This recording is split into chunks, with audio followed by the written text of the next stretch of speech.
Friends अभी अपन लोग करने जा रहे हैं एक्सरसाइज 11.1 और उसका क्वेश्चन नंबर करने जा रहे हैं 6। तो उसमें आप लोगों को क्या दे रखा है, ध्यान से सुनो। सबसे पहले तो आपके पास एक सर्कल है जिसकी कॉर्ड है, तो कॉर्ड है और उस सर्कल की रेडियस आपको कितनी दे रखी है, 15 सेंटीमीटर। अब 15 सेंटीमीटर रेडियस है और रेडियस है जो कॉर्ड के साथ मिलके आपके एंगल कितने का सब्सटेंस कर रही है, 60 डिग्री का कर रही है। तो आपको माइनर और मेजर सेगमेंट का एरिया निकालना है, लघु और दीर्घ वृत्तखंड का क्षेत्रफल निकालना है। तो सबसे पहले तो आप सबको पता है यहाँ पे सबसे पहले जो माइनर सेगमेंट है, तो ध्यान से सुनना आप लोग। माइनर सेगमेंट का फॉर्मूला क्या होगा, आप पहले तो इस सेक्टर का एरिया निकालो, θ/360 into pi r square minus. आई बात समझ में? क्या करेंगे अपन, इस ट्राइंगल का एरिया करेंगे। तो यहाँ से माइनर का आ जाएगा। उसके बाद मेजर सेगमेंट का एरिया निकालना, तो इस टोटल सर्कल के एरिया में से अपन क्या करेंगे, माइनर सेगमेंट वाला एरिया ही सब्ट्रैक्ट कर लेंगे। आई बात समझ में? तो अब आप लोगों को यहाँ पे ध्यान से सुनना है। इधर देखो, सबसे पहली बात तो सॉल्यूशन, आपके पास रेडियस कितनी है, 15 सेंटीमीटर और थीटा कितना आपके पास 60 डिग्री। तो एरिया ऑफ माइनर सेगमेंट यानी लघु वृत्तखंड का क्षेत्रफल। तो लघु वृत्तखंड का क्षेत्रफल निकालना, तो formula θ/360 into pi r square minus area of triangle. Triangle क्या है, AOB है या नहीं है, तो आप डायरेक्ट AOB भी लिख सकते हो। अब सबको पता है ये एक आइसोस्केलस ट्राइंगल है। आई बात समझ में? और आइसोस्केलस ट्राइंगल यानी समद्विबाहु त्रिभुज है, तो इसका फॉर्मूला डायरेक्ट सबको पता है, क्या होता है, √3/4 साइड स्क्वायर।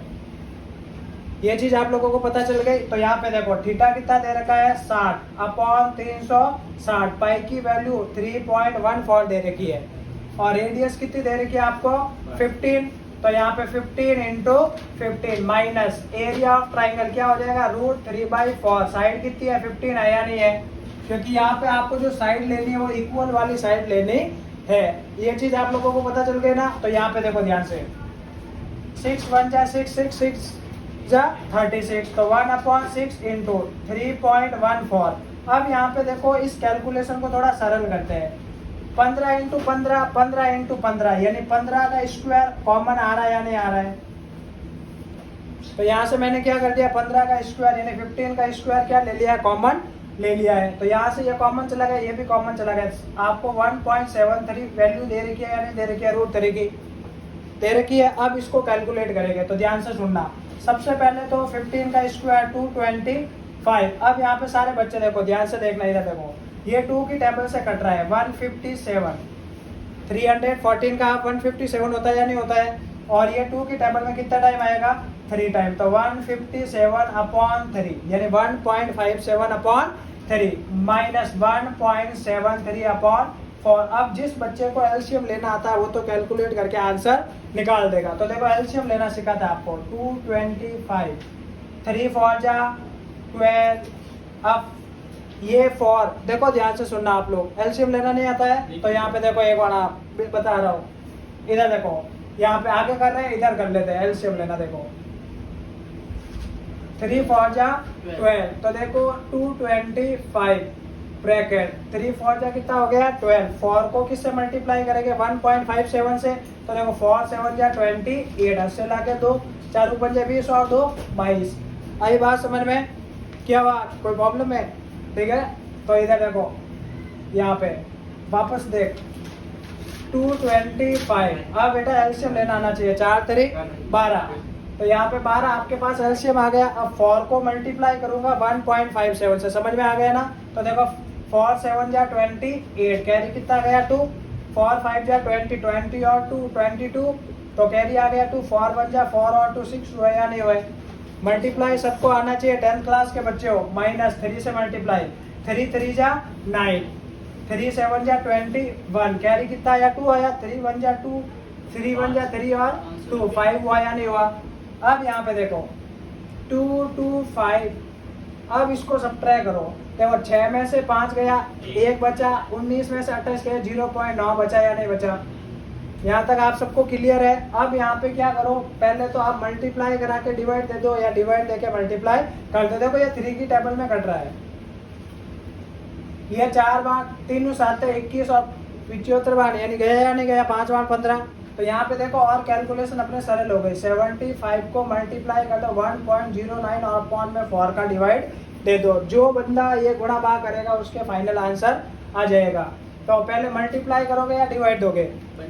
मल्टीप्लाई करें तो देखो 1.09 को 75 से 5 9 जा 45, 5 1 जा 5, 7 9 जा 63 और 7 1 जा 6, 5 7 11 कैरी 1 8, तो 81.75 कुछ ऐसा आ रहा है।